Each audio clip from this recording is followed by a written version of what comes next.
Shalom saudara yang terkasih di dalam Yesus Kristus. Marilah kita berdoa sebelum memulai membaca firman Tuhan pada hari ini.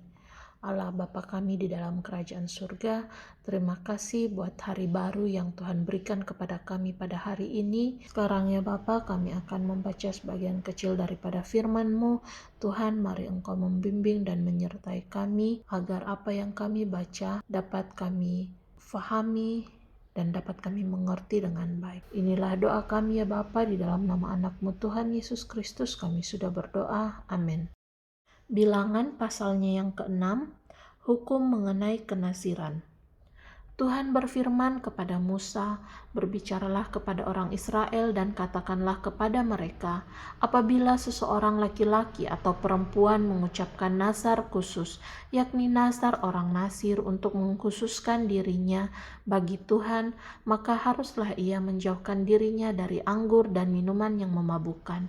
Jangan meminum cuka anggur atau cuka minuman yang memabukkan, dan jangan meminum sesuatu minuman yang dibuat dari buah anggur, dan jangan memakan buah anggur, baik yang segar maupun yang kering. Selama waktu kenazirannya, janganlah ia makan sesuatu apapun yang berasal dari pohon anggur, dari bijinya sampai kepada pucuk rantingnya. Selama waktu nazarnya sebagai orang Nasir, janganlah pisau cukur lalu di kepalanya, sampai genap waktunya ia mengkhususkan dirinya bagi Tuhan. Haruslah ia tetap kudus dan membiarkan rambutnya tumbuh panjang. Selama waktunya ia mengkhususkan dirinya bagi Tuhan, janganlah ia dekat kepada mayat orang, bahkan apabila mati ayahnya ataupun ibunya, saudaranya laki-laki ataupun saudaranya perempuan, janganlah ia menajiskan dirinya kepada mereka, sebab tanda kenaziran bagi Allahnya ada di atas kepalanya. Selama waktu kenazirannya ia kudus bagi Tuhan. Tetapi apabila seseorang mati di dekatnya dengan sangat tiba-tiba, sehingga ia menajiskan rambut kenazirannya, maka haruslah ia mencukur rambutnya pada hari pentahirannya, yaitu pada hari yang ke-7, haruslah ia mencukurnya. Pada hari yang ke-8 haruslah ia membawa 2 ekor burung tekukur atau 2 ekor anak burung merpati kepada imam ke pintu kemah pertemuan. Maka haruslah imam mengolah yang seekor menjadi korban penghapus dosa dan yang lain menjadi korban bakaran, dan mengadakan pendamaian bagi dia. Oleh karena dia telah berdosa dengan berada dekat mayat, pada hari itu juga ia harus menguduskan kepalanya dan mengkhususkan waktu kenazirannya bagi Tuhan. Ia harus membawa seekor domba jantan berumur setahun menjadi korban penebus salah. Hari-hari yang sudah lewat dianggap batal, karena rambut kenazirannya telah menjadi najis. Dan inilah hukum tentang seorang nazir.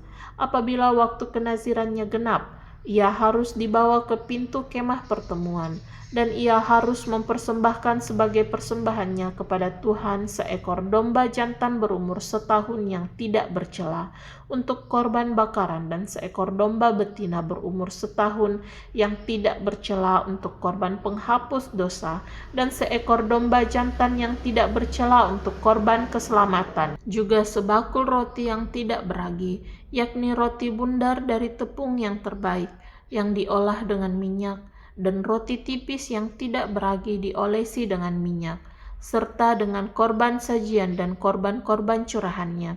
Lalu haruslah imam membawa semuanya itu ke hadapan Tuhan dan mengolah korban penghapus dosa dan korban bakarannya.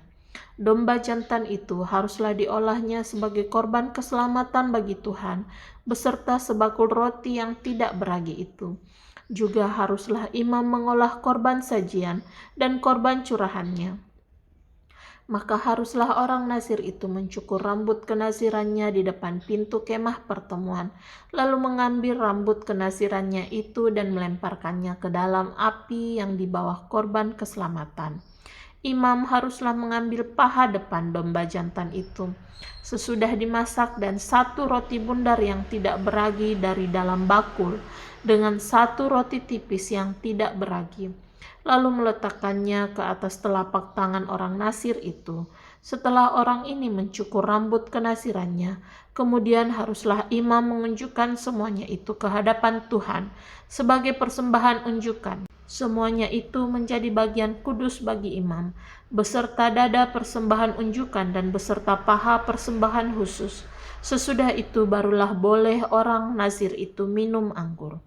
Itulah hukum tentang orang nazir yang menazarkan persembahannya kepada Tuhan berdasarkan kenasirannya. Belum dihitung apa yang ia mampu mempersembahkan di samping itu. Sesuai dengan bunyi nazar yang diikrarkannya, demikianlah harus dilakukannya berdasarkan hukum tentang kenasirannya. Ucapan berkat imam. Tuhan berfirman kepada Musa, "Berbicaralah kepada Harun dan anak-anaknya, beginilah harus kamu memberkati orang Israel, katakanlah kepada mereka, Tuhan memberkati engkau dan melindungi engkau. Tuhan menyinari engkau dengan wajahnya dan memberi engkau kasih karunia. Tuhan menghadapkan wajahnya kepadamu dan memberi engkau damai sejahtera. Demikianlah harus mereka meletakkan namaku atas orang Israel, maka aku akan memberkati mereka." Amin untuk firman Tuhan. Marilah kita berdoa. Allah Bapa kami di dalam kerajaan surga, terima kasih telah memberikan kami kesempatan untuk kami dapat membaca sebagian kecil daripada firman-Mu ya Bapa. Sekarang kami akan melanjutkan aktivitas kami ya Bapa. Tuhan, Engkau tetap membimbing dan menyertai kami. Biarlah apa yang kami kerjakan pada hari ini, Engkau tetap berkenan di dalamnya dan Engkau buat berhasil dan beruntung. Inilah doa kami ya Bapa, di dalam nama anak-Mu Tuhan Yesus Kristus kami sudah berdoa. Amin.